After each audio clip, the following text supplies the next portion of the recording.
Hello, chat. Hello, my Stardust Study Bunnies. Welcome to stream today. Today, it is not a game day. I need a bit of a break from games, I think. Nah, that's a lie. I'm gonna be gaming again next week.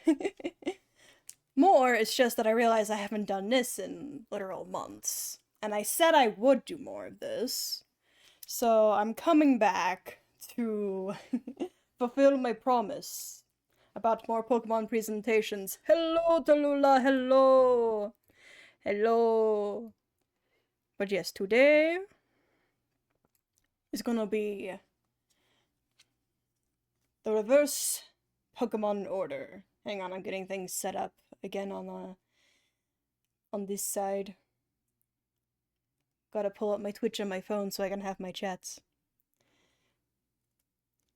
Playing Zenless right now? Ooh, I see, yeah. Yeah, no worries, no worries. But yes, I'm going to be presenting today, and hopefully it'll be much better than how I did it last time. Oh my god, Manato? Oh my god, Manato! The husband!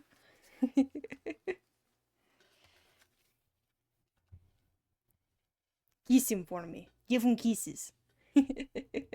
Alright, I'm gonna pull up some music now. And there we are. And check these.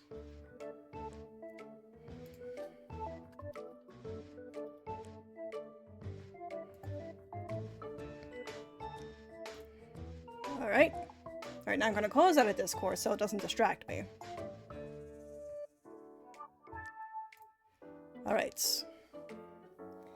Now, before we get into things, I'm going to go over a few notes. Because I rewatched the VOD for my last presentation, and there were things about it I wasn't exactly happy with. So to start off, I didn't have notes for everything that I wanted to talk about, which led to some stumbling about when trying to explain things. I'm probably gonna stumble still, but this time around I made note cards. You hear that? I got no cards. A fair amount, too. Right. And with the stumbling, a massage from Monato? Oh, I am so jealous of you, Tallulah, right now.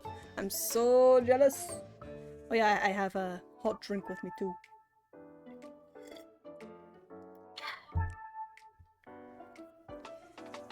But yeah, from the stumbling, I ended up also ignoring things that I wrote down. So this time I'm going to try to be better about actually reading what I wrote, since I did work hard on writing it all down. And that made things not as clear last time, since I would skip over things and then have to go back to read it, and it was just a big mess.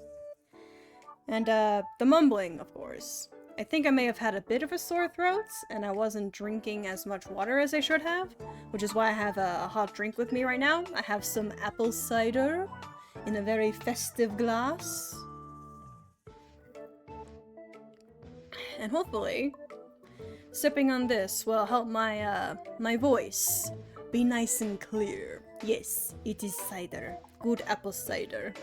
It's very nostalgic for me, actually, to drink this apple cider, because it's been around for literal decades. It's the apple cider that comes in the packets. So all you need to do is put it in a glass or a mug and add hot water to it and stir it around. And then you get a lovely, nice hot drink.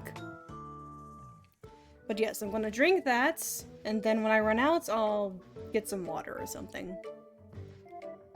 And then this time around, I think I want to go into more detail about my thought process behind the teams that I gave each Elite 4 member and gym leader, since I didn't talk about that as much last time, or it was more like an afterthought. So I'm going to try to talk more about it. Since the whole point of the most of my research that I did before that first stream I did was figuring out the teams and what they would be like. Like, story was secondary to me when I made those original documents.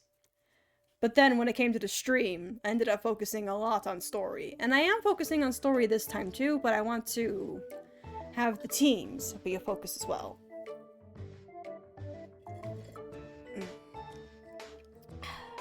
Sorry if the sipping gets annoying. I know that it can be annoying at times. And I want to be more clear when I give those plot explanations as well. And the character motivations. I'm hoping to communicate that better this time. And also, last time I noticed that I got distracted a lot, but as a streamer, it's sort of a requirement to interact with chats. Otherwise, why even have a chat in the first place? So the distractions are probably still going to be there. And it's something that everyone is gonna have to deal with. But with all that said, we can now officially move on to the presentation. So, let's go over the general rules.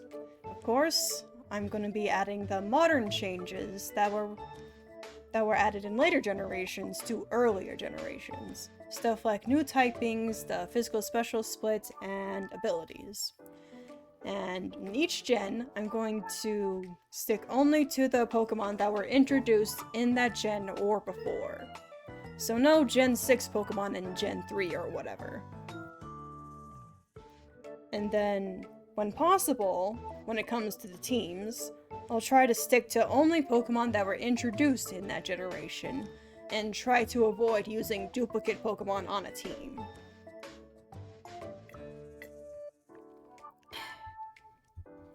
That way there's some good variety and representation. And of course, if a certain generation has a gimmick, then that gimmick will debut in its original generation.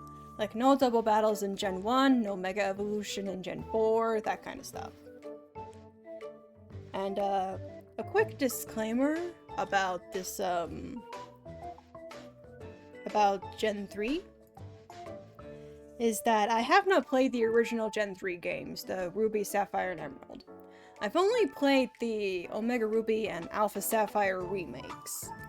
So my knowledge of those original games comes from what little research I've done, and from watching different Nuzlockes about the, that use those games.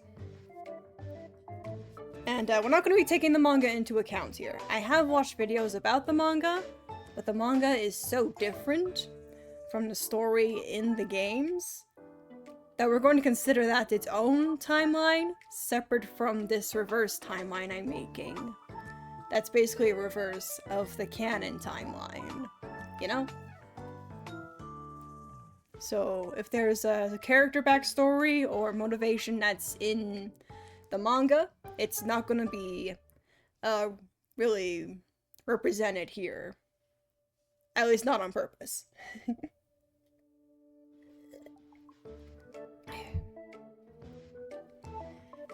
And so, since I haven't played the original games, the story plot that I come up with might not be 100% accurate, since I don't know how those original evil team plots actually unfold, other than bits and pieces I've picked up from watching videos. So, I'm going to invite, when this VOD eventually goes live on YouTube, I happily invite people to give me comments about any corrections to the story that may need to be put in place, or any suggestions that people may have to make this timeline better, you know? Oh god, I can already feel my voice going. My voice is going, how dare you? I'm giving you hot drink. I'm giving you a hot drink and you decide to go sore? How dare. How dare. But yes, I believe that's everything I need to start out with. And now we can officially begin talking about the reverse timeline for Generation 3, Hoenn. Now, we're at the start of this journey. Honestly, the stuff with traveling to our new house can stay the same. And the, honestly, everything will stay the same until we get to Norman's town. When we meet Wally and whatnot, because that's where the changes really start to take effect. So, I'm going to read properly since I said I would do that. The start of the player's journey goes about the same. The only difference of note is that Norman in this timeline is not a gym leader, but an Elite Four member. So there's even more distance between him and his family. Regardless, he still takes the time to give the player and Wally Pokeballs to go out and catch Pokemon of their own for this tutorial. And part of... Are you gonna read my note card too? Part of the Norman storyline in my idea, is that he is more of a helicopter parent, and is super worried about the player. So for the first a little while of the journey, Norman just won't leave the player alone. He's basically a traveling companion for the whole time that that they meet him, to catching Pokemon, to challenging the first gym.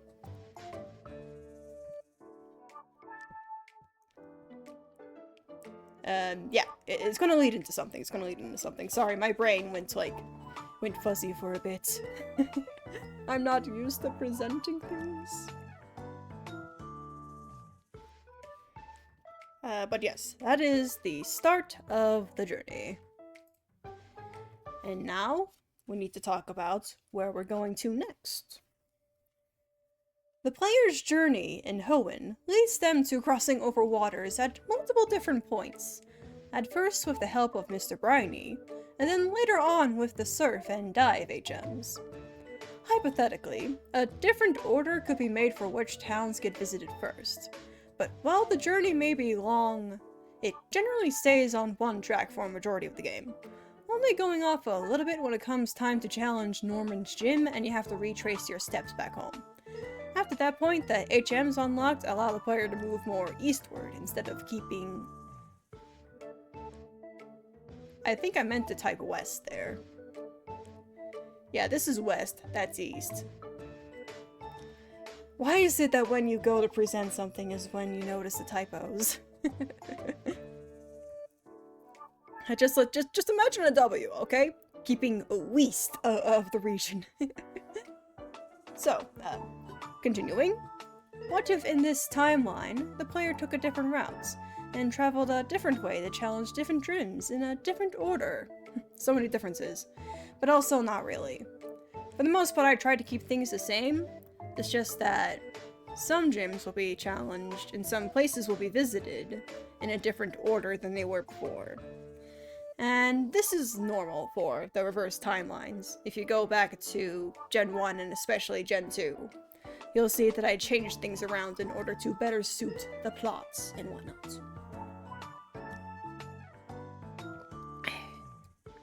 And now that we have that established, we move on to the first gym, which in this timeline is Steven, the Steel-type specialist,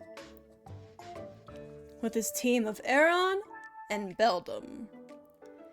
Now, Steel was a very powerful type, especially early on, when the player might not have a lot of Pokemon that could fight against it. But I do have a plan for how that can be remedied. But first, let's read. Norman may be a mostly absent father, but when he is present, he's more of a helicopter parent, sticking close to the player while they take on their gym challenge. With Norman being... He's not the champion, he's an Elite Four member. What? Okay. What was my past self-thinking? God. Norman being an Elite Four member, not the champion. The champion is Roxanne. Norman being an Elite Four member, questions of nepotism could be brought up when the player makes it to Steven, and he gets called out for staring down the other trainers with a dangerous, protective, parental vibe. Basically, to counteract the fact that Steel-type early on is especially overpowered if you don't have the right types to fight against it, I'm going to make it so that in the story and the game's code, for the first gym, all the Pokemon are nerfed, and the gym trainers purposefully lose to you. It is impossible to not win against them, because Norman is there with you, staring them down intensely. And basically that makes it so that players who don't choose Torchic as their first Pokemon can build up levels before they fight against Steven. Because when they get to Steven, he's the one that calls Norman out and says that he's not gonna hold back just because the player is Norman's child. And now we continue with the reading. Champions from their generations usually have the most depth because they travel the region and interact with the player in multiple ways. So it may feel wrong to have Steven stuck at as the first gym leader as it is for previous generations. But, you know, he can still travel around a bit. Maybe I'm biased because he's a handsome man and he's extremely popular. But I did have him travel around with the player a little bit in the beginning. But not that much, because we don't want him to overshadow the new champion of this timeline.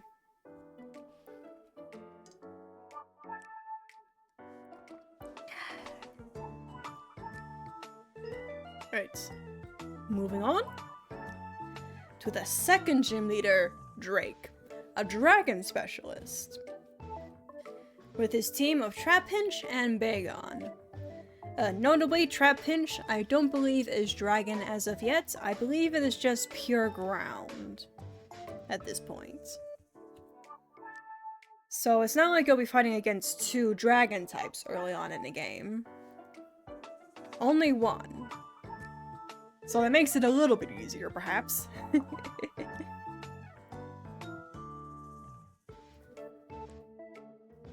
So, in terms of the story, after the first gym battle with Steven is asked by our father Norman to chaperone a Devon scientist to deliver.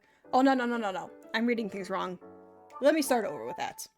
Let me clear my throat as I mute my mic and start over with that. I wasn't reading ahead.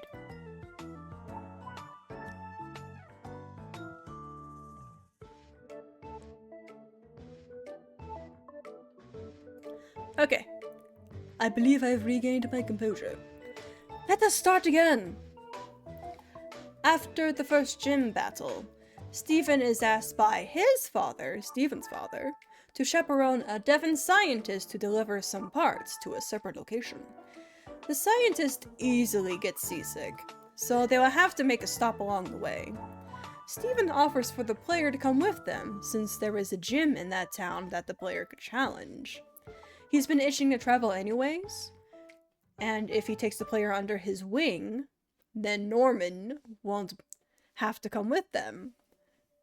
And at this point, the player would definitely appreciate not having their father there constantly by their side, though Norman would be very nervous, and would probably ask Steven to stick with you for the rest of the journey.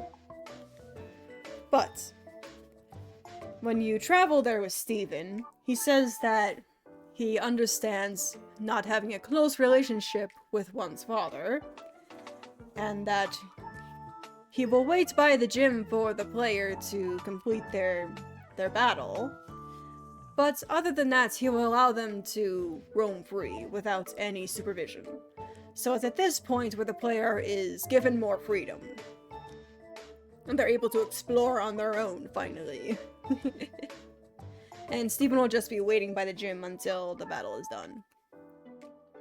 And after that second battle, the parts get stolen off of the scientist, and the evil team grunt escapes into a cave nearby. And the player and Steven would go pursue them. You're traveling together, but it's a different travel companion. And at the bottom of the cave, they encounter Roxanne, the champion, who has already defeated the grunts and gotten the goods back after they had threatened her. And then after getting the parts back, the group would travel to Slateport City, where Steven must say his goodbyes, but also he wants the player to have their full independence now, that he's seen them battling in the cave and the gym and whatnot.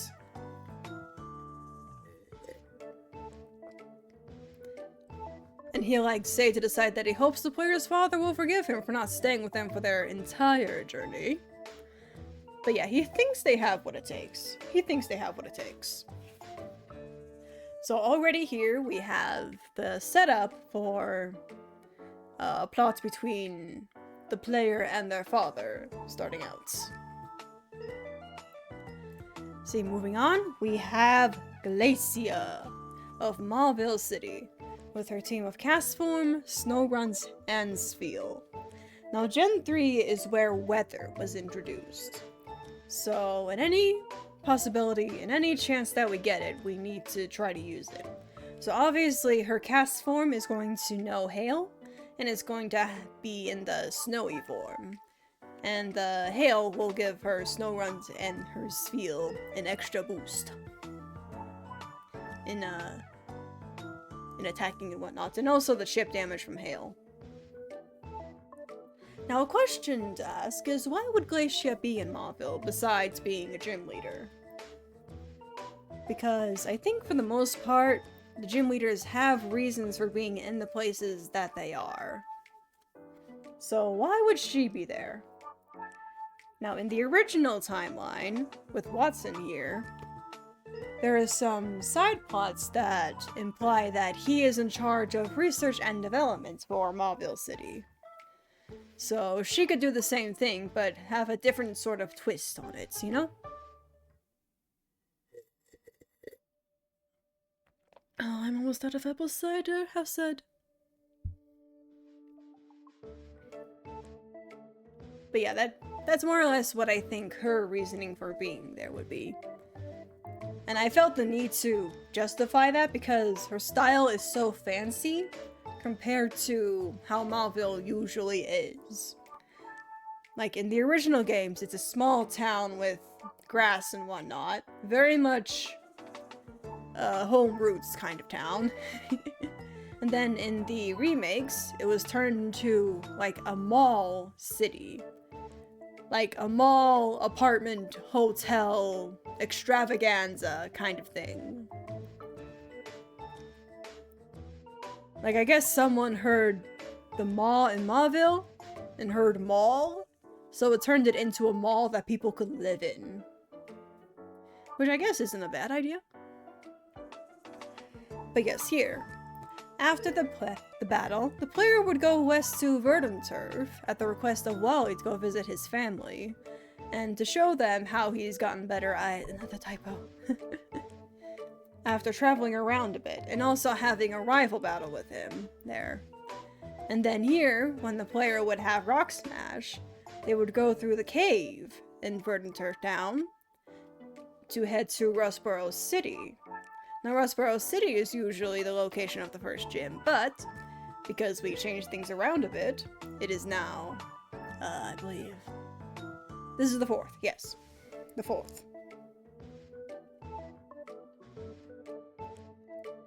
And now that we are in Rustboro, our gym leader for this town is Phoebe, with her team of Shuppet, Duskull, and Sableye.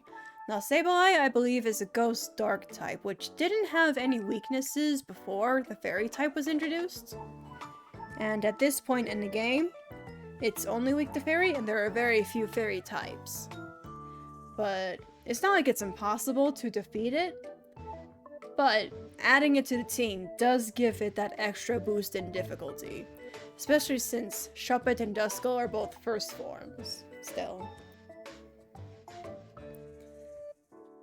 And then the gym here also has a museum aesthetic. Let's read. I need to I need to be strict with myself in reading things properly. If I end up not reading things properly, yell at me. Alright, take a sip.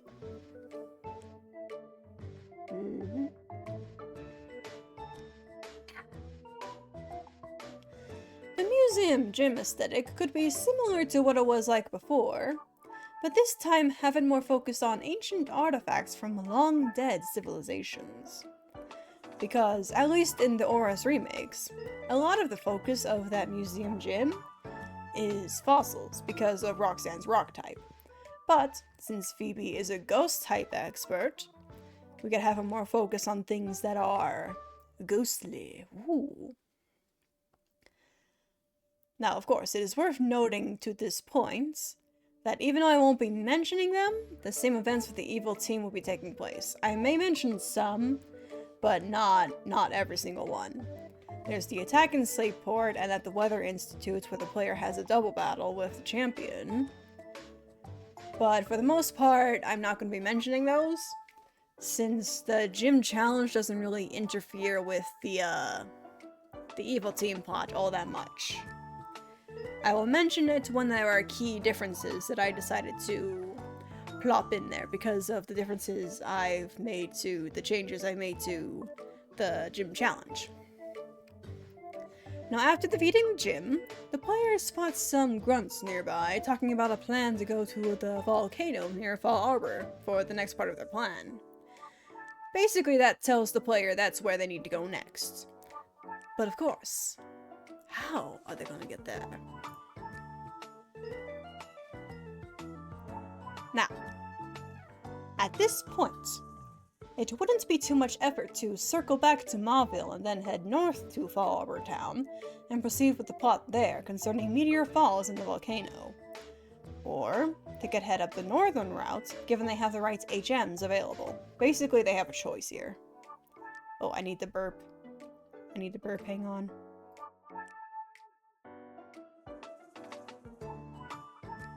Excuse me. Let me continue. Team Aqua and Team Magma's plan is more reliant on location, rather than taking place at a certain time. This is very different from how I had to handle things in Gen 1 with Giovanni being both the leader of Team Rocket and being a gym leader with his place in the pecking order being switched around.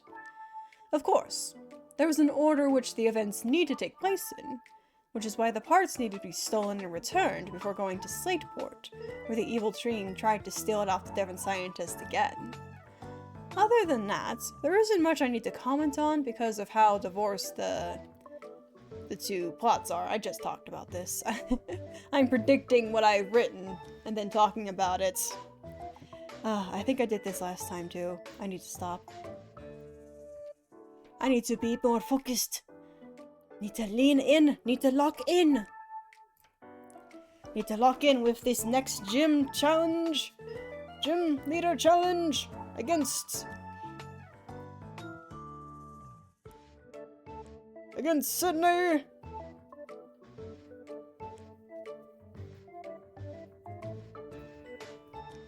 And his team of Shiftry, Mightyena, and Absol. These are the dark types that were introduced in this gen, I believe, other than Sableye, but Sableye's with Phoebe. And obviously, Absol is going to be his ace because Absol is really cool. I don't... You will be hard-pressed to find someone who doesn't think Absol is cool in some way, shape, or form. Like, they really cooked with this design. They really did cook.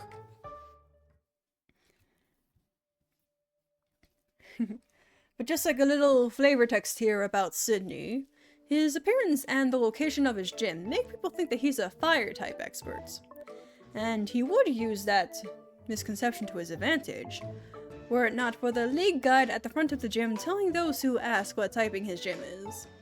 He would have an easier time surprising challengers that way. But alas... That's just a little silly thing. But yeah, in the main games, Lava Ridge Town is mainly the location of the fire gym, and you'll also meet with the rival here who gives you the Go Goggles, so that you can travel on a route where there is an intense sandstorm going on. And I think for this time when we could add a rival battle here, because I don't think there is one in the main games. And I know that one criticism of the original games and some of the remake is that there weren't enough rival battles to go around. So adding one here would be good. And then after the battle, the rival would tell the player about how Norman has been worried about them, since they realized after Steven came back that he is not traveling with you, and thus you are traveling alone, without any supervision or protection. But the rival said not to worry, that they haven't told Norman anything about the player's whereabouts, so they probably won't have to deal with him for at least a little while. Because they can see how much fun that the player is having and how happy their Pokémon are. So they sort of led Norman off their trail for a bit, to give them some extra time, you know? Alright, next part. Wallace. Now, usually you'd be thinking that talking about Fortune would be next, because that's the place you traveled to before going to Lily Cove City. Well, actually, No, let me scratch that. Fortree is where the gym was before. But in this timeline, it's not. Lily Cove is where the gym is going to be. And Fortree City is going to have a contest hall. I really need to just read what I have written. But yes, Wallace's team has Levdisk, Swampert, Goribus, and Milotic. Basically, it's a team that's contest ready since in this timeline and in the original games as well, it's sort of hinted that he does both contest and gym stuff. And also look at him. That man was a theater major and you know it. But yes, his team is both strong and contest ready. And I moved a gym to Lily Cove because it makes more sense for a water type expert to at least be close to the sea. So Fortree City in this timeline doesn't have a gym, and instead it's just a cool location that the player travels through to get from one gym to the next. And it has a contest hall now, so it's even more of a great tourist location. But also in Fortree, Norman catches up to the player there. It may seem like too soon to reunite with him, but it's no big deal. After he heard from Steven that he left the player and let them travel alone, he started tracking them down right away to go make sure they were safe. We heard about this from the rival before. He insists on joining them on their journey again, but this is where Wallace would make his debut and convince Norman to let you continue, pointing out how many gym badges you have, meaning you are quite strong and can handle yourself. And yes, this is the same plot point that takes place in Gen 5 with Bianca. But this involves the player character instead of an NPC character, so it's more personal, of having the player's own parental figure try to interrupt their journey, instead of us just watching it happen to an NPC friend of ours that we've been traveling with. Norman says that he will compromise by watching the player from afar, so that they can journey the way they want to, but he can still step in if things get too dangerous. Like when the evil team plot decides to get more serious. And basically this is the payoff to that little bit of setup that we got in Lava Ridge. Since the player would have to travel a bit from Lava Ridge to get to Fortree City anyhow. And I believe there's also the Weather Institute plot that happens. So it's not like you just go from one place to another and bam, suddenly there's your father. No, there's some time and plots between it, you know? And next, we're talking about Tate and Liza, with Solrock and Lunatone. Now, of course, that's the same team they had before. But there's a very good reason for that. Did you notice that when you reverse the number order of 8 plus 5, that being 13, the number 7 stays in the same place?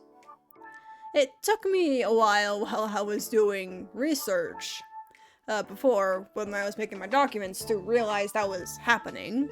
I think it was around here that I actually realized it.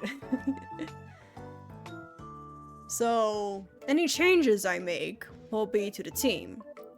At least in the past and going forward. But the thing with these two is that they are very well made. They are very well designed. This is the generation where double battles were introduced. They are the double battle gym. Basically, they're the poster child mascots for double battles. Their team of Solrock and Lunatone are both opposites of each other, making them a good pair. But there are also references to space, and Moss Deep is the location of the Space Center.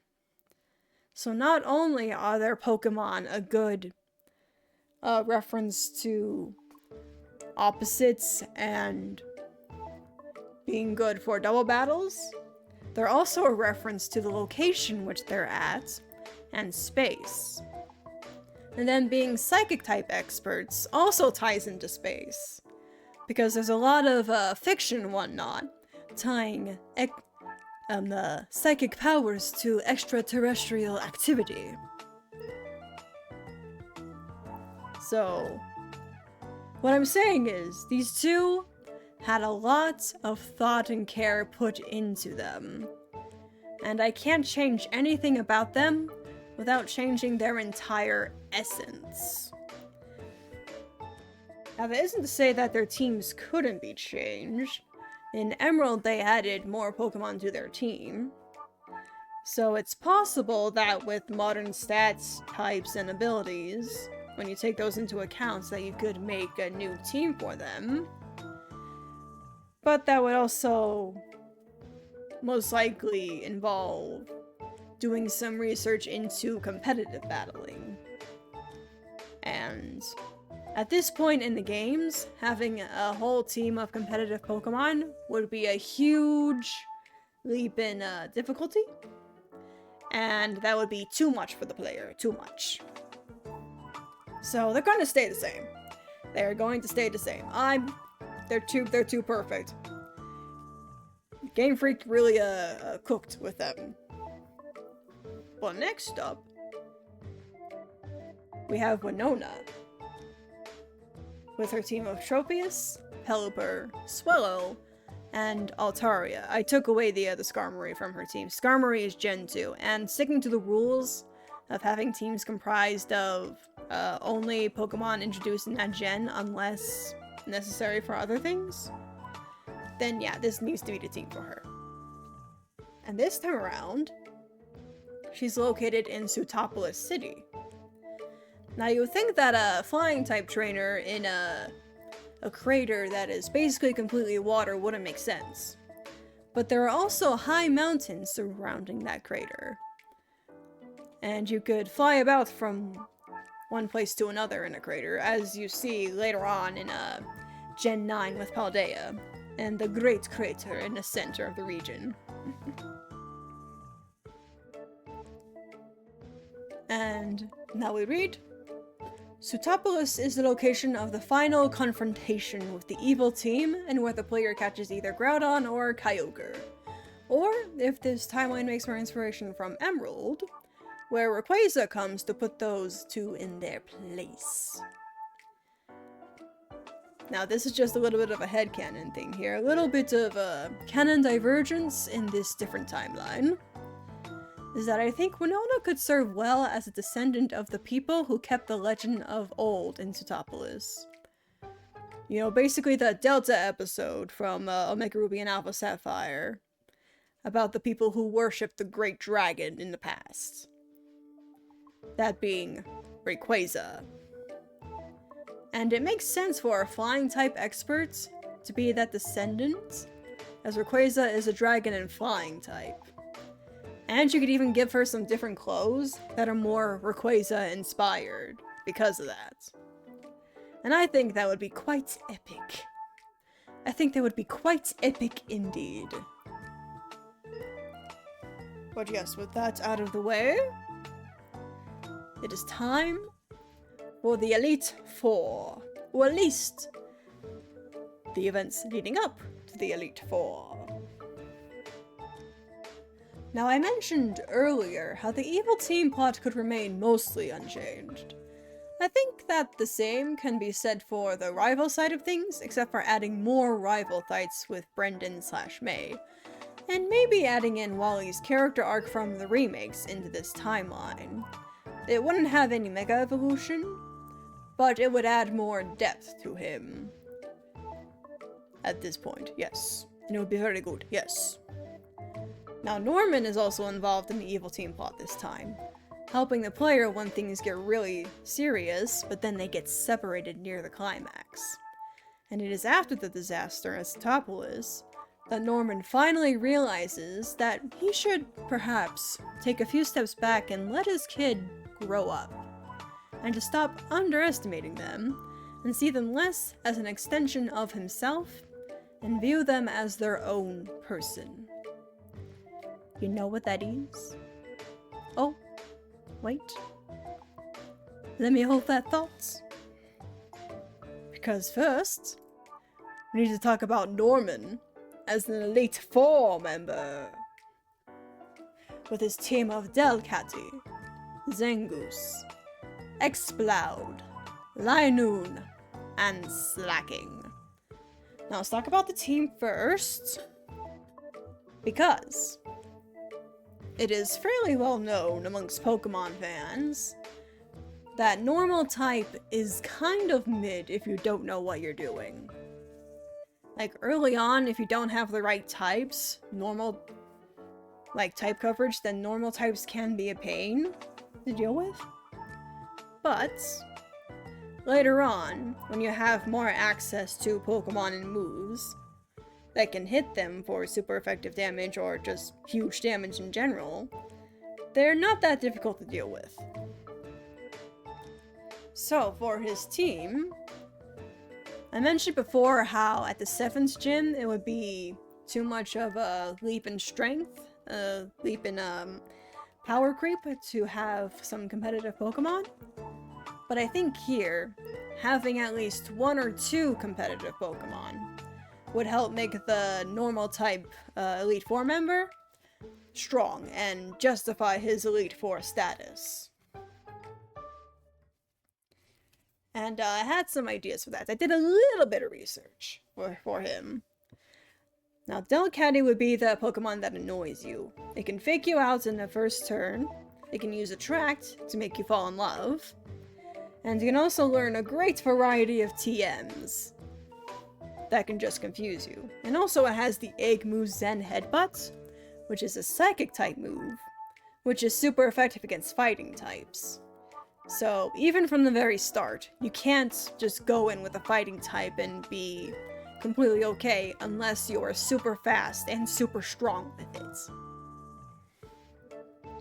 And then Zangoose needs to be fat and does lots of crits. Exploud, you could give it the ability Scrappy so that it could hit ghost types.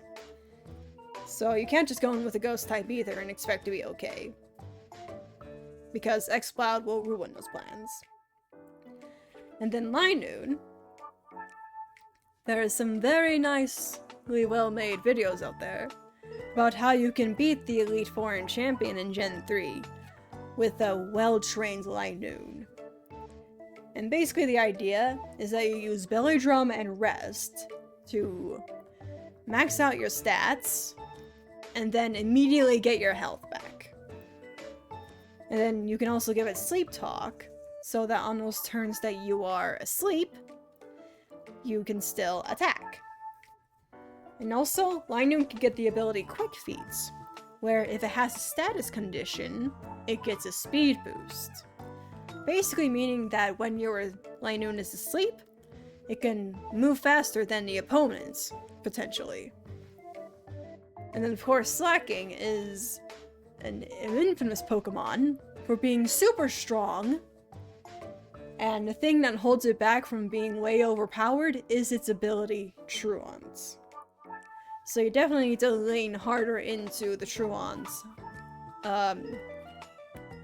Into the big stats as a Elite Four member, so that it's a hard-hitting wall that the player will need to do multiple hits on it in order to get rid of it, or set up early on in the fight so that it can just KO it in one shot without having to worry about getting hit back.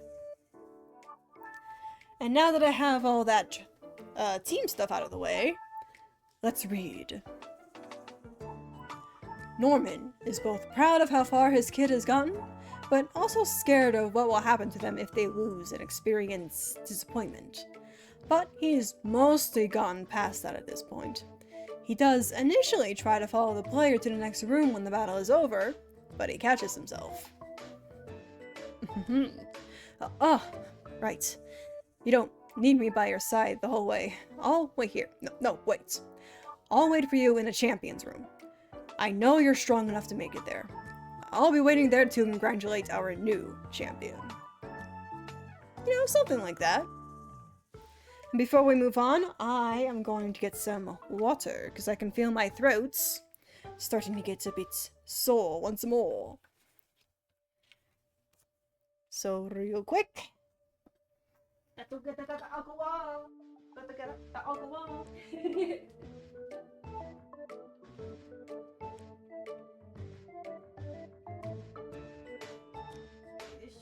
go. Nope, wrong one. I opened a bottle of water earlier. I have to open another one to drink, you know? I'd rather continue drinking the one I already have, you know? That sort of thing. Right, next up, Lannery, with a team of Castform, Blaziken, Torkoal, Ninetales, and Camerupt. Now, as I said before, with Glacia, Gen 3 was a generation that introduced weather. So Castform is going to be the one that sets up the sun at the beginning. And of course, Torkoal can have the ability Drought. So, in this reverse timeline idea thing, weather isn't permanent, so Castform could set up the weather, but then Torkoal could reinforce the weather later on, you know, to reset it. And Flannery from the games has a bit of an existential crisis going on in discovering her identity as a gym leader. So the same is definitely going to apply, as she could be a new Elite Four member. And nervous to fight against Norman's kid, since he is her senior there. I need to burp again. Excuse me one moment.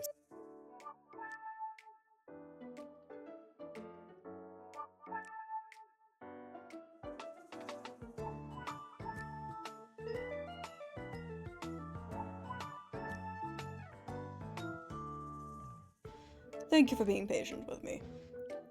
But yes, we continue. And, you know, since this is Norman's kid that we're talking about, she's sure that they probably went away on secret training missions for a week every year to train their body and spirit for this very moment to— oh? They didn't? Oh. Well, that makes things easier on her then. Fight on! Basically, she creates these, like, nightmare scenarios in her head about how she's going to lose. But then when it turns out what she thought was real isn't, she calms down immediately. And is able to fight earnestly. Yeah. Alright, so moving on. Watson. With Lantern, Electrode, Raichu, Magneton, and Manectric. I notice that, this team isn't entirely Gen 3 electric types.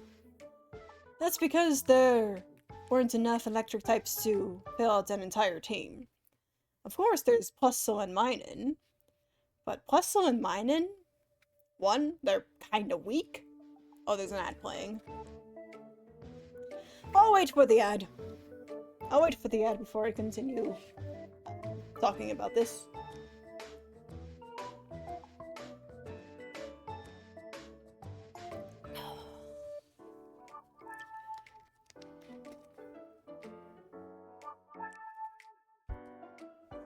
There we go. That was nice. Drink of water. Welcome back from the ads. Okay, let us start over with the team. Now, this team isn't entirely Gen 3 electric types, because there weren't enough Gen 3 electric types to fill out all the slots in his team. There are Plusle and Minun that were introduced in this generation, but one, they're kind of weak, and two, their whole gimmick is that they're best used in a double battle setting. But in the Elite Four, double battles aren't exactly the norm, so it's most likely that Watson wouldn't be a double battle expert. We have Tate and Liza for that. So Plusle and Minun wouldn't make sense for his team. So the compromise here, to leave Plusle and Minun out, is to add Pokemon to his team that make him a strong a strong trainer nonetheless. And basically his personality can stay the same. He's a jovial man, telling the player to relax. Sure, it's the Elite Four and things are very serious, but, you know, it doesn't need to be that serious. No need to worry about what sort of expectations everyone will have for them. They just need to do things their own way. It's gotten them that far, right? Basically just reinforcing the main storyline that the player has been going on in terms of personal growth. And then Brawly. He's kind of the exception to this rule, but, you know, it's fine. Or maybe he isn't. Let's see. His team being Breloom, Medicham, Machamp, Heracross, Hariyama, same deal as Watson. Not enough fighting types introduced to fill out the team, but it's fine. And his room is filled with many different types of exercise equipment, and a fridge full of water bottles and protein shakes. He spends all day inside due to his work as an Elite Four member, so he needs to keep his mind and body sharp. Yeah, he doesn't really tie into the whole personal growth overall plotline, but maybe having that bit of levity right before the final the champion battle might be good. I don't know. He's just here because he's the second gym leader and he needs to be here. But yeah, at this point, Breloom using Spore would definitely be a nightmare for the player. This also has some type variety with Heracross and his bug types, Medicham with the psychic type, and whatnot. And basically it could be like an all or nothing strategy when it comes to strength. And now, the top moments. That being, Champion Roxanne, with her team of Relicanth, Rhydon, Macargo, Redilly, Armaldo, and Aggro. Her team is mostly rock and ancient fossils. Well, it's all rock, but it's also like mostly ancient too. We have Relicanth, which is said to be one of the oldest Pokemon in existence, with Relic in its name. Of course, we have the fossils with Cradily and Armaldo, and Macargo was sort of like the lava volcano Pokemon, which those have been around since the beginning of time.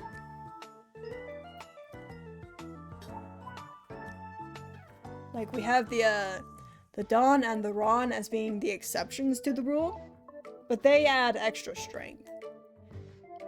They look buff and be tough. That's what I have written down.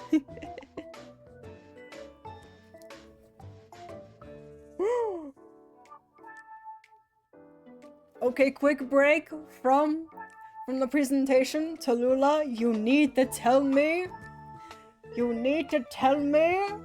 what you have won in Zenless. Who did you bring home?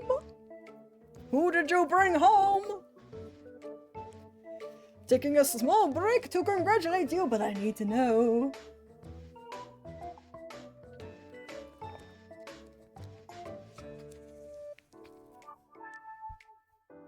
Colon 3 and C. Dialin! Ah, you got Dialin! Nice! You got Dalmatian Girl.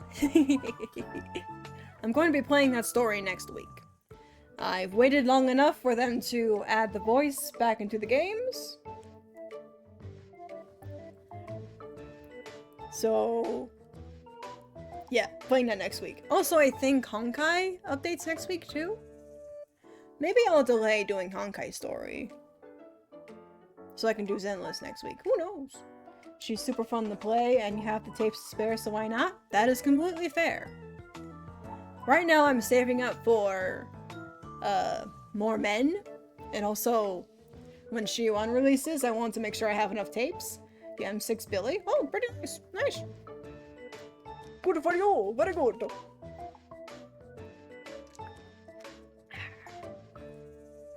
Crossing my fingers for Shiwan to release soon.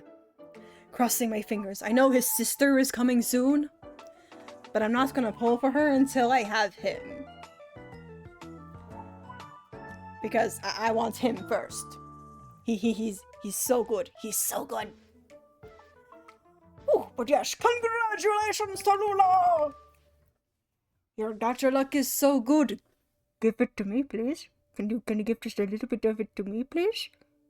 When I'm playing Genshin and doing the gacha pulls, I would like to get Durin's weapon, and I would like to get the Venti. I got Durin recently, yay me! But I would like a little bit of luck so that I don't have to go to full pity to get both of those so that I can save for Varka. So if you wouldn't mind giving me some of that luck, I would be greatly appreciative of that, yes. But yes, she unplayable, please. The siblings have this whole yin-yang thing going on. So if Shangguang is playable, then so should Shiyuan.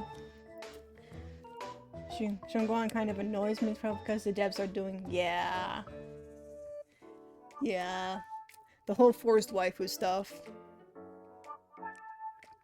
Also, her, like, personality and her design doesn't match. Like, her going out to date outfit makes more sense for her personality than her normal outfit that she wears. So that's another thing too. That's a bit of an issue. But yes, thank you for sending me some of that luck. Hopefully, it will come in handy. But yes, that was a nice little break. That was a nice little break from the presentation, but we must get back into it. Now Roxanne. She sort of has this teacher vibe going on. Like before, when she was the gym leader at the museum, I think she taught there at the Pokemon school too. So she could be sort of like a teacher for the main player character along their journey in the different encounters that they have. Serving as a role model for them of sorts. Yeah, Shunguan's outfit is just so out of place. And I'll have to save this discussion for the actual Zenless stream.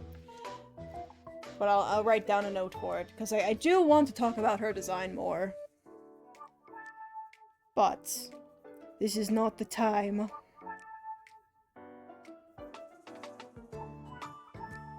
This is not the time or place. Because we are talking about Pokémon.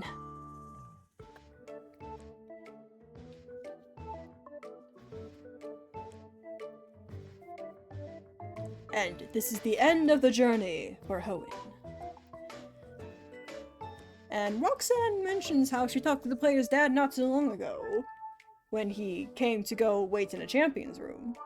He nearly turned around to go check on them, but he manages to resist it all on its own. You know what that is? Growth. Good old chat lag, yeah. Yep, good old chat lag. People, like Pokemon, are always evolving, whether young or old. It can be scary, but that's also what makes it worthwhile. And thus the battle begins. The culmination of your journey. Growing from child to young adults, or whatever. And then there's post-game stuff. Honestly, I don't know much about the post-game content in Hoenn games, especially back when the originals were released. I know that there was a lot of good content back then that people were hoping would be added to Oris, but it wasn't, and they got mad. The most that I can give my thoughts on is inserting extra events to encounter mythical and legendary Pokemon that didn't necessarily exist before. The Reggie Trio already have their side plots, and Deoxys has its own island, but you had to do that through a different, code event, I think. I'm not sure how other mythicals and legendaries could be caught. But that would be a lot of fun for someone to figure out. And I believe, in this generation, the only way to get Jirachi is if you had a Pokemon Coliseum game that you could then transfer from that game to the Gen 3 games. So at the very least, a Wishing Star event where the player could go around the region to collect wishes from different characters that they've met on their journey to offer to Jirachi to summon it would be fun.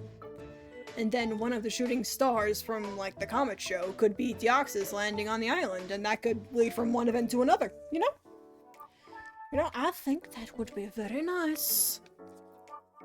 And that's the most I know for a post-game.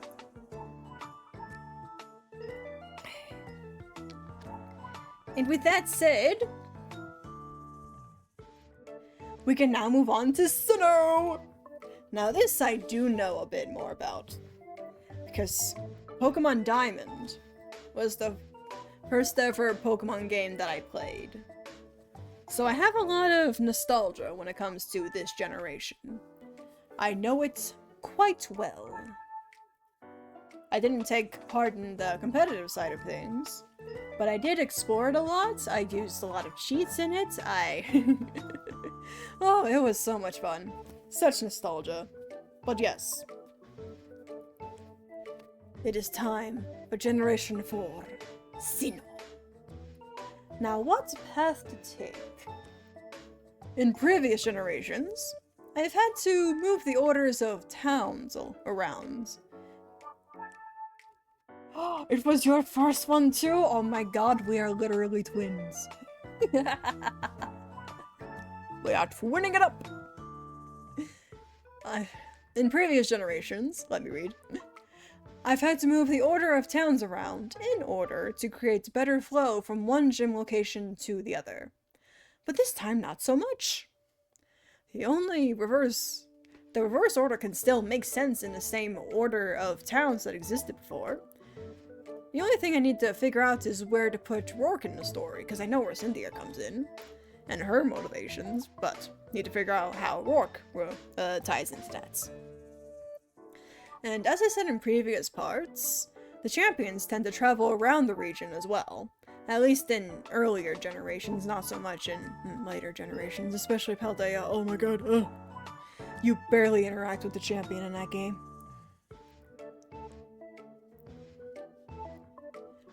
And this time, I also don't need to change the Team Galactic plotline at all. And, like, only really add a few things here and there. I'll talk about that when we get to it. But since we're taking the same routes in this timeline, that doesn't need to be changed. And even taking Platinum into account, the evil story wouldn't deviate too much until Mount Coronet. So, yeah. There is like one small exception later on when it comes to leader placement and town placement. Well, mostly leader placement, but we'll get there when we get there. It's just like a small thing. Nothing too serious. But yes! The first gym leader in this timeline is Cynthia. Now, she doesn't really have a type specialty.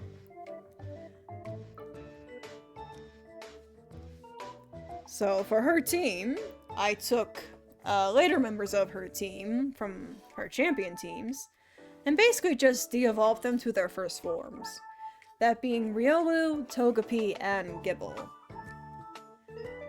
Now of course, Dragon this early on might be too much, but as long as you don't give it Dragon Rage, it's all good. And I chose these Pokemon because Cynthia with these hair accessories tying to Lucario, it makes sense for Riolu to be on the team. And Riolu and Lucario have that whole aura thing going on, which I think was introduced in this gen. So that's a good way to introduce it very early on. Togepi is an extremely rare Pokemon, and in some cases in lore and whatnot, it's tied to ancient civilizations. At least, from what I remember from this, like, one anime episode with with Misty and her Togepi evolving into a Togetic. It was kind of a weird episode, honestly. And then Gible is another rare Pokemon, but it's also her partner. And there's also a cave nearby to the north where Gible can be caught, so it makes sense for her to have it here. But yes, those are my, sort of justifications for her having a team that is not all of one type. Now, I know there may be some whiners who insist that a gym leader has to specialize in only one type. Oh, you know, except for Blue. He's the exception. He's the exception. He was the first. He's a gym leader. He became champion, but he was the rival before that, so it makes sense for him to have a different types on his team, except... no. Either the rule exists for everyone or exists for no one, okay? But I'm biased because Gen 4 was my first game, and in several of the gyms, for some reason in Diamond and Pearl, they didn't fill out their entire teams with a single type specialty. So they gave them other Pokemon of other types and then just gave them a move of the same type as the gym, which I honestly really do like in most cases.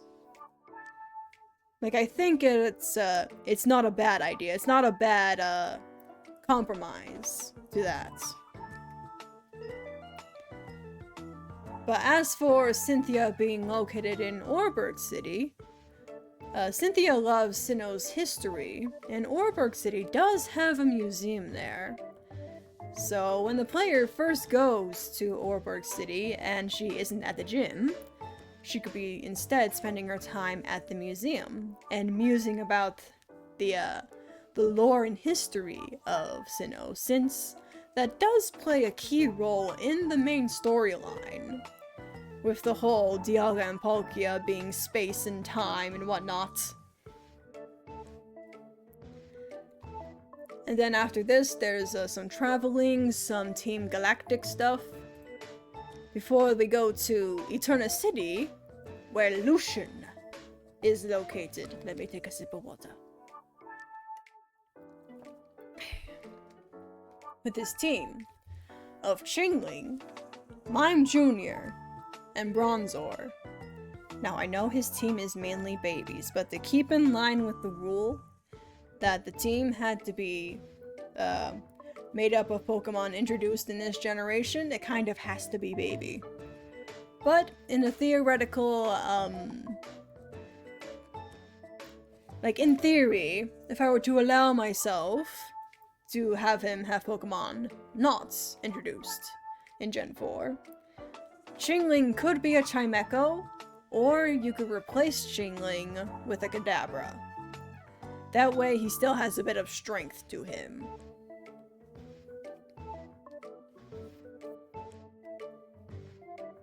And yeah. The justification in my mind as to why he fits in this location, so that we don't deviate from the main story, the main timeline location, is that him being psychic, his psychic abilities, make him sensitive to the ghostly activity that's happening at the abandoned mansion in Eterna Forest, but also the close proximity to Mount Coronet and its magnetic fields. Especially since you can find Bronzor there, and I think you can find Chingling there too. I think you can find Chingling just to the east of Eterna City. So it makes sense for him to be here. And this is where the player would first encounter our champion Rourke, after dealing with the Team Galactic in their big tall building. He was checking in on an acquaintance who lives here who created the Explorer Kit that allows for underground exploration. And as a gift to the player, he offers them one of 2 fossils to bring with them back to Orborg City to revive, saying that stuff like that and more can be found in the underground. And Orborg was his town growing up, so he's on his way now to go help out with the mines. So, Rourke's purpose here, as an introduction to the champion, giving a gift of a fossil Pokemon, since it's actually kind of difficult to find fossils down in the underground, at least in my experience. So being able to be given one fossil, and then have the opportunity to go find more fossils, intrigues the player. Also, knowing that more fossils can be found down there instead of being completely blind to it is also good. And then there's also a bit of a character background for Rourke here, as he talks about his hometown. And also him going down to Orberg and telling the player to take the fossil down to Orberg guides the player to go south down to Orberg. So basically it helps them along their way, while doing it sort of naturally, you know? Now next up on the journey, Pokémon contests. Now, quick notes. In the original games, before Platinum was released, the player would skip over the gym in Hearthome to go to the gym in Veilstone. And, from what I remember, no real reason was given, but you get an introduction to Pokemon contests. It's like required to go in to the contest hall and meet up with your mom there, and learn about her backstory as a contest star. And you also meet Fantina there, as she is a contest participant. Now something similar could take part here, but since Aaron is now the gym leader of this town, I'm thinking that perhaps he and Fantina are now both working for the League, and they are contest rivals. More details about this will come later. I'll just sprinkle in the little bit of information there for now, to eat away at your brains as you try to figure out how that works. No, honestly, this is a late addition. I added this like last week as I was preparing to stream this, but then ended up delaying stream a bunch. This is basically just more plot to fill in between gyms 2 and 3, but also to give a reason as to why you can't challenge the gym at this point, which I will explain later. Please be patient with me. But yes, next up on the journey, we have Flint and... Oh, I haven't been talking about the teams. I need to go back and talk about the teams. Wait, I have been talking about the teams. What am I talking about? I just... Perhaps my brain is made of mush. Perhaps my brain is made of mush. I think I'm making the same mistakes I've made before. I'm just going to have to accept it.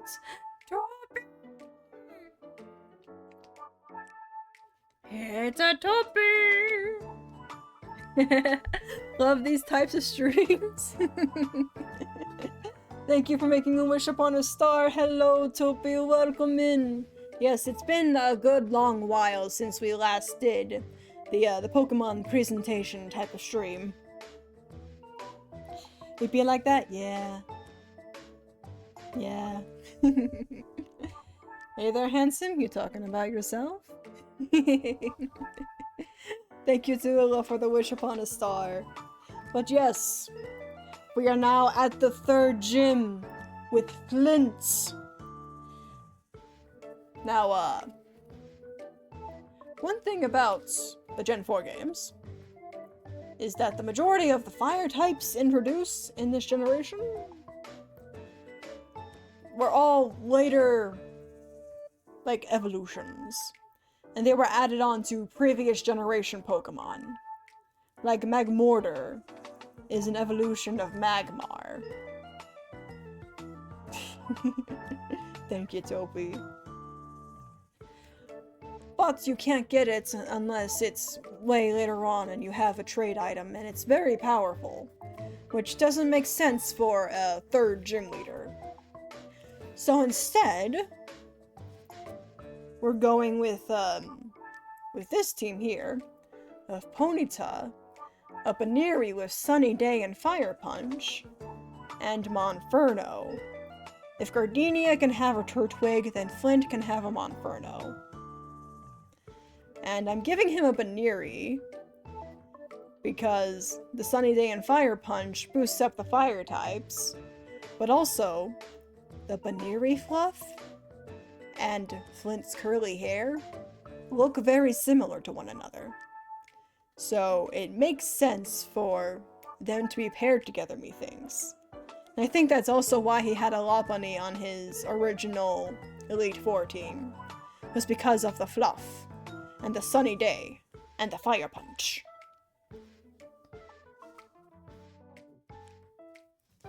And, from what I recall, there wasn't exactly good reasons for there to be a fighting-type gym leader in Veilstone City, since that's a town where there's, like, small meteorites have crashed there. So, if anything, it makes more sense for a fire-type gym leader to be here because of the steam that can come off of meteorites and whatnot. I don't know what I'm talking about. But yes, that is Flint. And next up, we have Bertha with her team of Hippopotas, Quagsire, and Gliscor. Now her team, most if not all of them, can be caught in the Great Marsh. Which the Great Marsh, is a muddy safari zone where the player can go to try to catch Pokemon without battling them. Mud is ground. Bertha is ground type expert. Checkmate, atheists. Nah. But yes, it makes sense for her to be here because of her ground type specialty and how all these Pokemon, if not their previous forms, can be found in the Great Marsh. Well, alright then, Toby. I see you have a taste. But yes, also here we have the Galactic Bomb incident, where we overhear Galactic Grunt's talking about how he's going to use this bomb to explode the lake, and it's gonna be so rad and cool. But then he runs away from the player, and we chase after him. And north of the city at the lakefront, he manages to get away, but we run into Rourke there. And here, he would say he's on his way to Veilstone to study some of the meteorites there.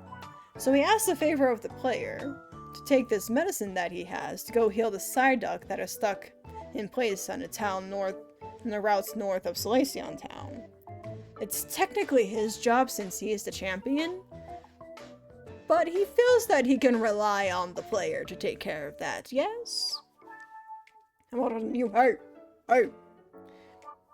Sure, I'm older, but come on. No need to call it out. So basically, Rourke giving the medicine here has two functions. It shows his personality of not taking his champion duties all that seriously and wanting to do what he wants to do. But also it gives the player the means to travel north to go to Celestic Town, where they also have an encounter with Team Galactic there. So yes, very good. One kiss for every year I've been on Earth? Oh, well. Technically, I am a fallen wishing star who fell down many thousands of years ago. So we're going to be here a while, Toby. We're going to be here a while. If you don't mind. But yes, I believe that's everything we need to say here. Moving on to Aaron. Now, Toby, I don't know if you were here for this slide, but Aaron, in this timeline, is a contest participant, a contest star, with his team of Skorupi, a Vespiquen, and Yanmega. Basically, we have a cute bug, a beautiful bug, and a tough bug. And we already have Aaron in the main timeline, thinking that all of his bugs are the most beautiful and the most strongest. So in this timeline, I figure, why not have him be a contest star, with the focus on bug types? Aaron is so shape smooching him. Honestly, I had a crush on him as a kid. I had a Pokemon Diamond and Pearl guidebook that I read before even getting Pokemon Diamond. And as soon as I saw his picture, young me just fell in love. So yes, I understand the mood. But of course,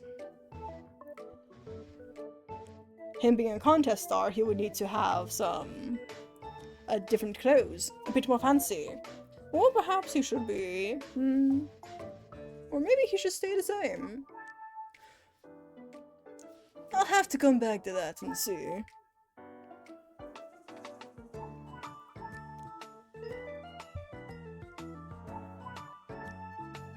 Like, nothing too far out of the ordinary, but definitely something fancy, but also bug-inspired for his different clothes.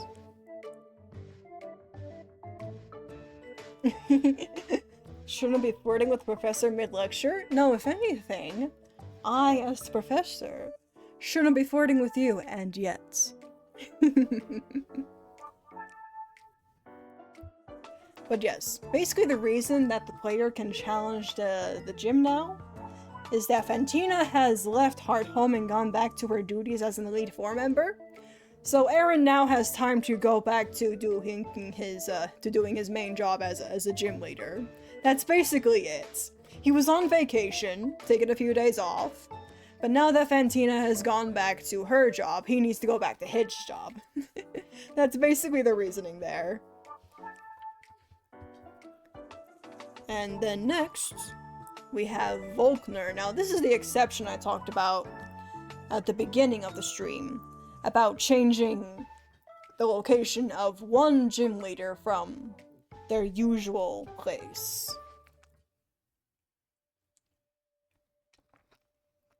Minato? Minato who? Minato where?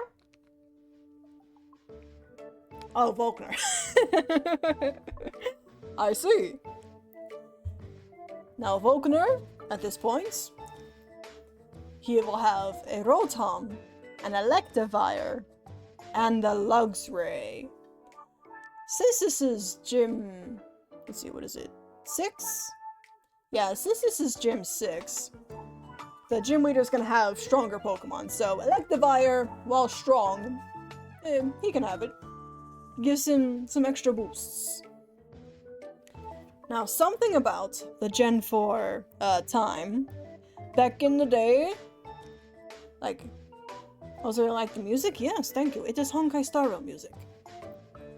Like, back in the day, Rotom was thought to be like a mythical legendary, because you could only encounter it in a very specific way, in the middle of the night, in a specific location. And I think you could only get one of them. So it was highly implied to be some rare mythical Pokemon. But nowadays, Rotom is all over the place. It's in people's phones, it's in people's bikes, it's in the Pokemon Center. Rotom is everywhere. I don't know if that's a retcon, or if they were just clarifying that for us.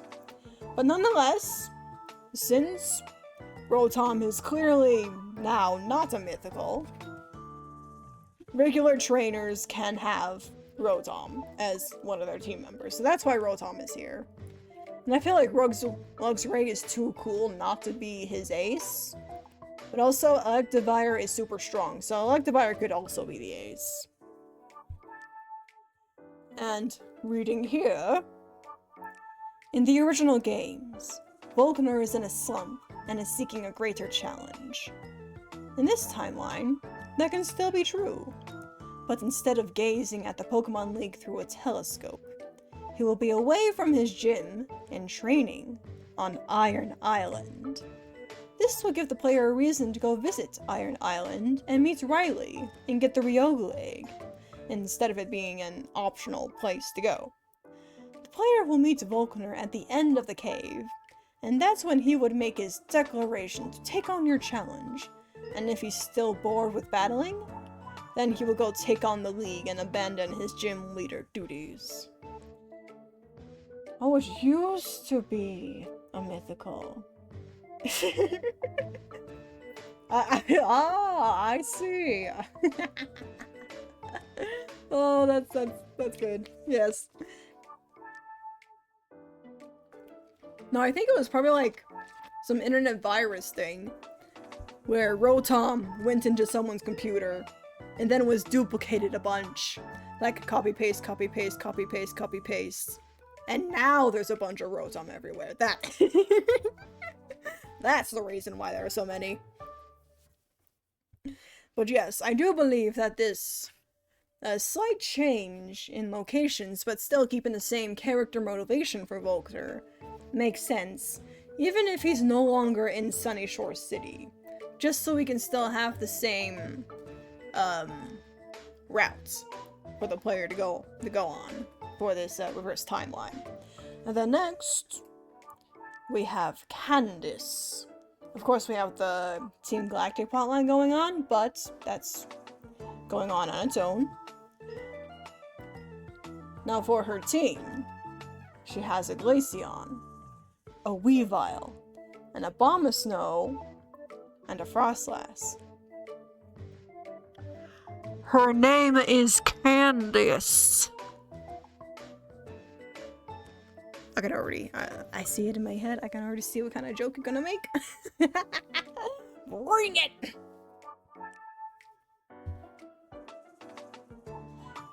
And for her team, in the original timeline, in original Diamond and Pearl, she had a Medicham, but I've taken it away so that she can have a Glaceon, and I've evolved her Sneasel into Weavile, because I believe that as the 7th gym leader, she should be able to have a fully evolved Pokemon.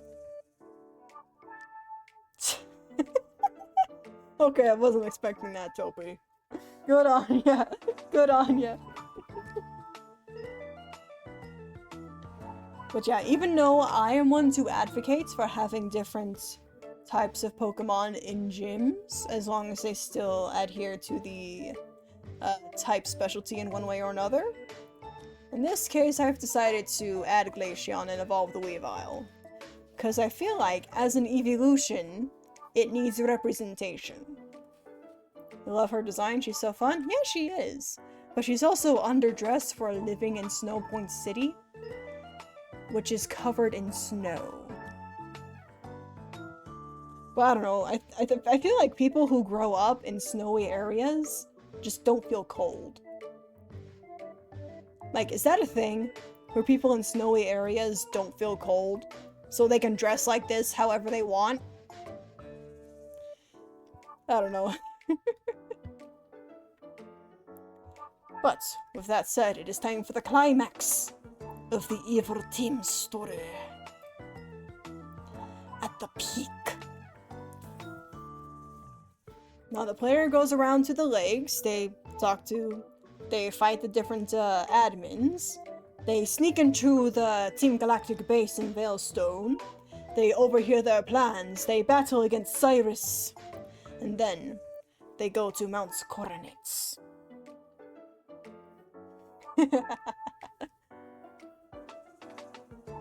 Oh, I see. And yeah, Topia, makes sense that you would love it. You are the Thigh Man, from what I know. But yes, it is time for the peak story in Mount Coronets. Rourke meets up with the player at the lake after hearing from Professor Rowan about Team Galactic going about and attacking the lakes and the Lake Guardians. They're too late to help Barry rescue Uxie. But Rourke refuses to give up hope. Jupiter boldly told them where their base was, so that's the next stop. Rourke and the player would split up and investigate. Rourke would meet up with the player at the peak of Mount Coronet, or Rourke would meet up with them halfway, and they could be a travel companion. Because in my experience playing these games as a kid, Mount Coronet was super difficult if you were underleveled and didn't know what to expect. So having a travel companion here would help tremendously. But of course, that could also be optional, because, players do like difficulty in their games. And here, when we get to the peak, and Cyrus summons the legendary Pokémon, it seems that Spear Pillar, being an old, ancient place, is falling apart. So Rourke would put his focus into making sure that it doesn't collapse around them. And in that way, the player will be the one put in charge of teaming up with Barry to fight up against Team Galactic and Cyrus, and to catch the legendary Pokémon, to have the destruction come to an end.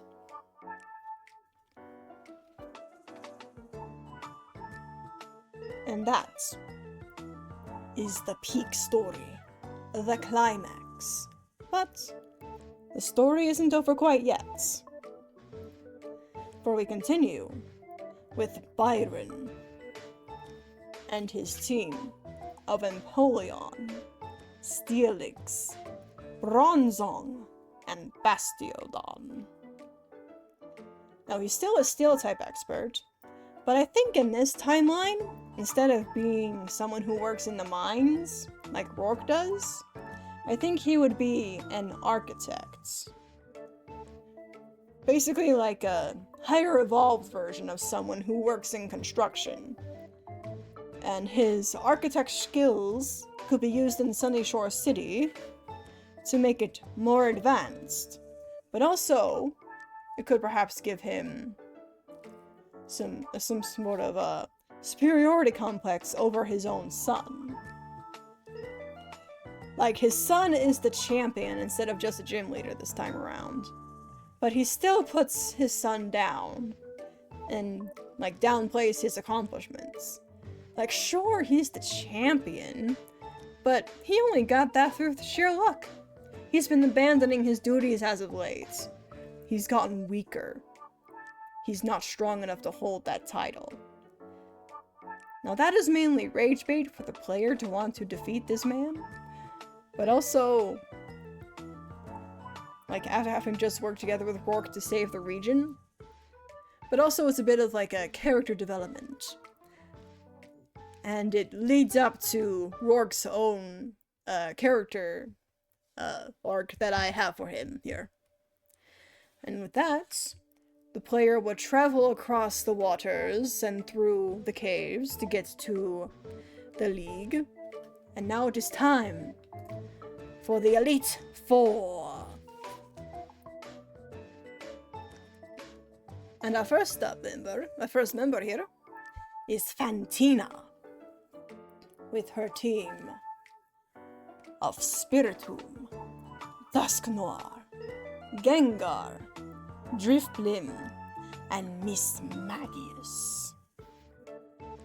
Now, Fantina's personality and pizzazz are great, nothing needs to be changed about that. She and Aaron are contest rivals, and when the player arrives, she would apologize for getting in the way of the player challenging him by their competitive spirit sort of taking over. And in this timeline, I think giving her a change in design would be nice with her dress. Instead of being Drifblim inspired, it would be Miss Magius inspired. Give her a nice witchy hat, a red gem necklace, a frilly dress to match the one that Miss Magius has. And you could give her some wavy hair as well, instead of it being pulled back tightly.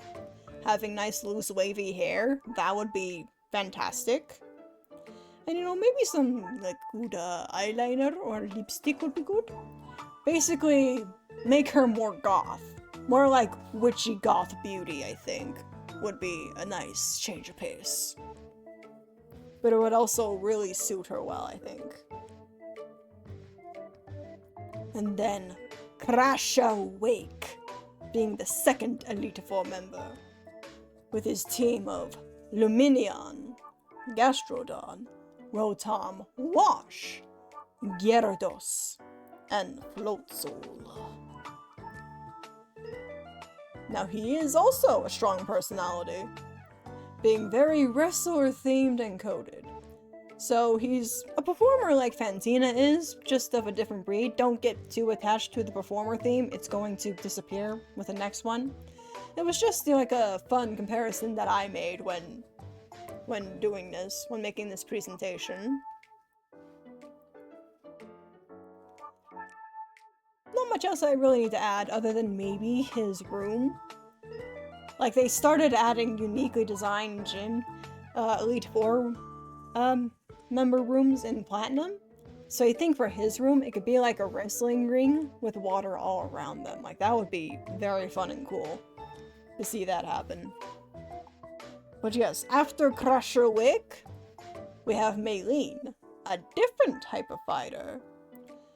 But she's actually a fighting type specialist. With her team of Infernape, Toxicroak, Machamp, Gallade, and Lucario. And in this timeline, I think a older, more mature version of her, and a stronger looking version of her, would be very nice to see. Instead of this like a skinny novice appearance that she has. A more seasoned fighter, not one still in training. Like, for example, take away these band-aids, like those are usually like stuff that like newer fighters would have on because they get hurt a lot. So getting rid of these bandages and would help increase her intimidating aura, methinks. Giving her a slightly harder expression, and maybe have a jacket flung over her shoulders to add a bit of extra dimension to her. Because she's still a skinny girl. Like, she may be a martial artist, but she's still skinny. So she needs a little extra, something a little extra to give her, like, big, strong shoulder pad thing. A stronger silhouette is what I'm asking for. And I think when the player first enters the room to challenge her, she could be warming up by fighting against her Lucario, like in hand-to-hand combat. And then they take a break to fight the player before they move on to the next room. So that could be a fun, impactful first impression for Maylene. And now next up, the fourth elite member, we have Gardenia, with her team of Torterra, Leafeon, Tangrowth, Cherrim, and Roserade. I think she can keep her same personality and maybe even implant some of the personality she had from the anime, being a complete grass-type Pokemon weeaboo, or grass-type Pokemon otaku. And, you know, she could have some dialogue about a metaphor about little sprouts persevering and growing into big trees or something like that, relating it to how people grow over time as well, even through adversity. Is there a theme in this presentation? I don't know. Maybe. But, one question I have about her design, like, the cloak thing is really cool, but why does she have so much skin exposed? Like, if she's a gardener, you would expect more gardening clothes, or even, like, gardening gloves to go with her, like, her baggy shorts here, with the tears at the bottom, and her big boots. So I think in a redesign for her, she would need to be more covered, since when you garden, you tend to go into the thick of it with all the thorns and branches and whatnot. Or, if you need to keep the midriff, make sure she has more, like, nicks and bandages on. Because she's definitely getting cut by something as she gardens, you know? I think that would add a bit of a spice to her design. And finally, we have the champion, Rourke, with his team of Sudowoodo, Golem, Probopast, Bastiodon, Rampardos, and Rhyperior. I'm unsure if Rampardos or Rhyperior should be his ace. Do we go with what makes sense theme-wise? Or with what one is stronger? Maybe a combination of Eevee's natures and abilities could make Rampardos stronger than Rhyperior. Because Rampardos is the evolution of Cranidos, which is usually his signature Pokemon. So that's why I'm asking this. Because I'm pretty sure Rhyperior is stronger than Rampardos, but Rampardos has a stronger connection to Rourke, at least, you know? But you know, regardless, Rourke would thank the player for their help at Spear Pillar.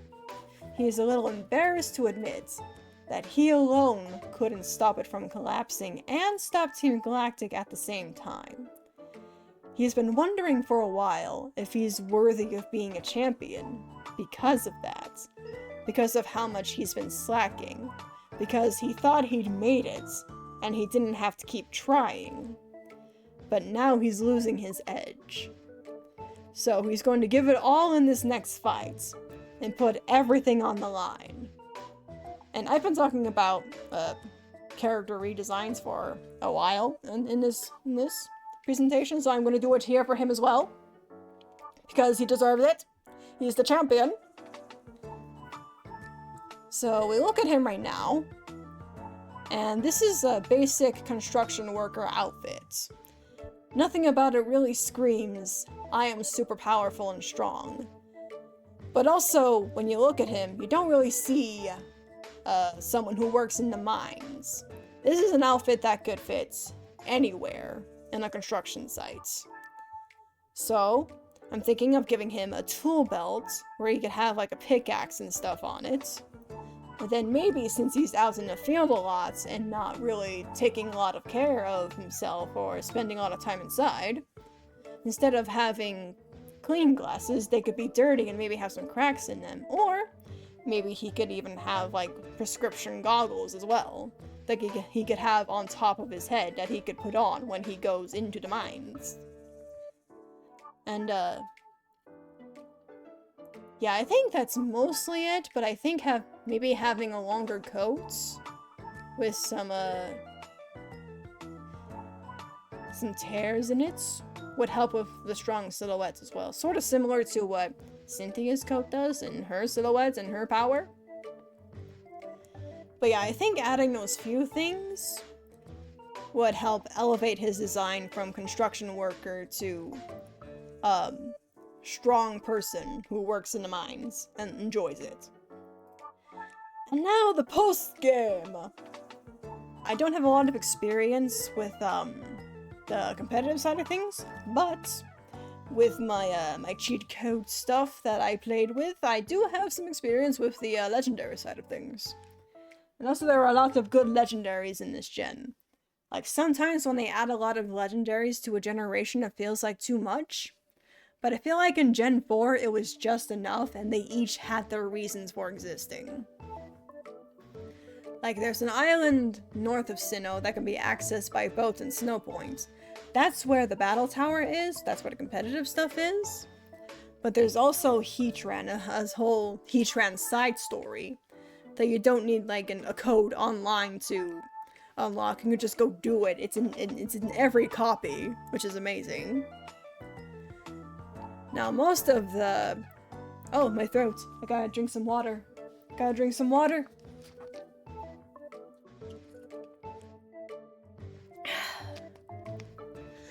Most of the legendary and mythical Pokemon in this generation can be caught, even in in-game events, except for Manaphy and Hoenn.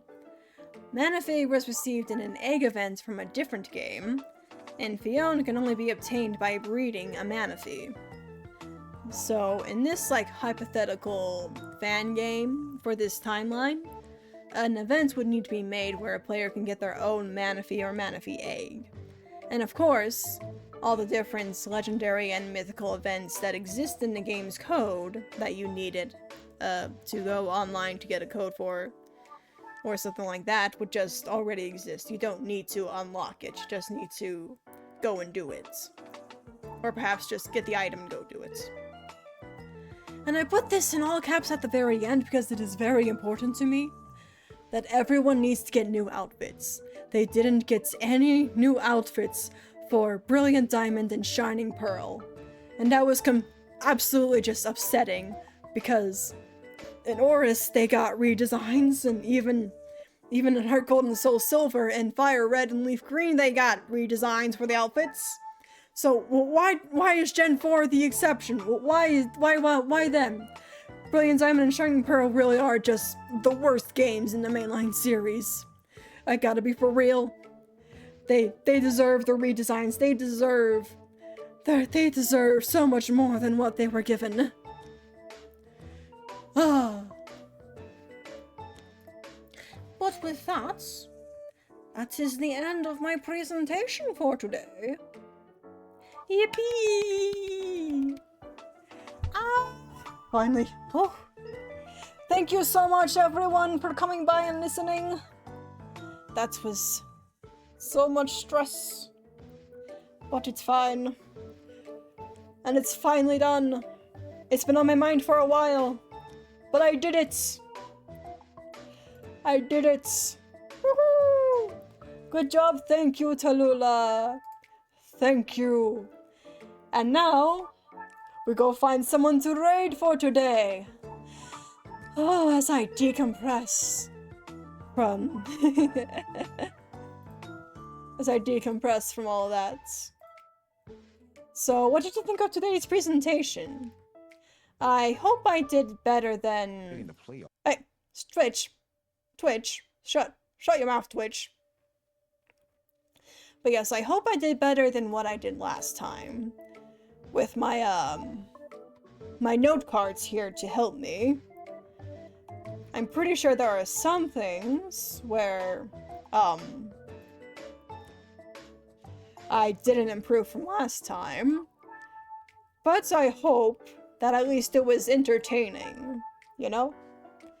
That's the least I can hope for in terms of this. But yes, I'm gonna go ahead and find someone to raid into. Oh, a lot of people are watching the Game Awards.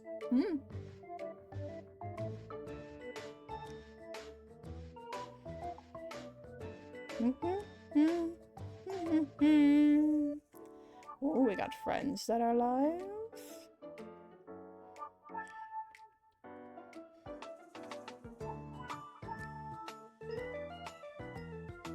Ooh, Pokemon ZA.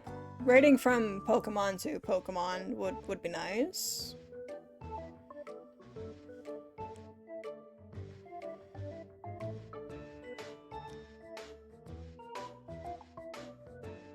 Well, that's a maid outfit. Let's see. Let's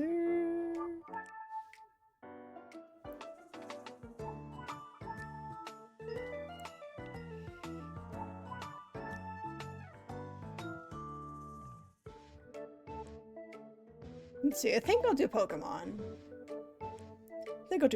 Going from one Pokemon to another Pokemon just makes a lot of sense, you know? But yes. Let us go raid into Mr. Atelier Kirin. Oh, there's an ad playing. Right as I go to raid. Oh. I guess good timing? Oh, very good job. Thank you, Topi. Thank you. I'm, actually, just wait for the ad at the end before I do anything else before I do that.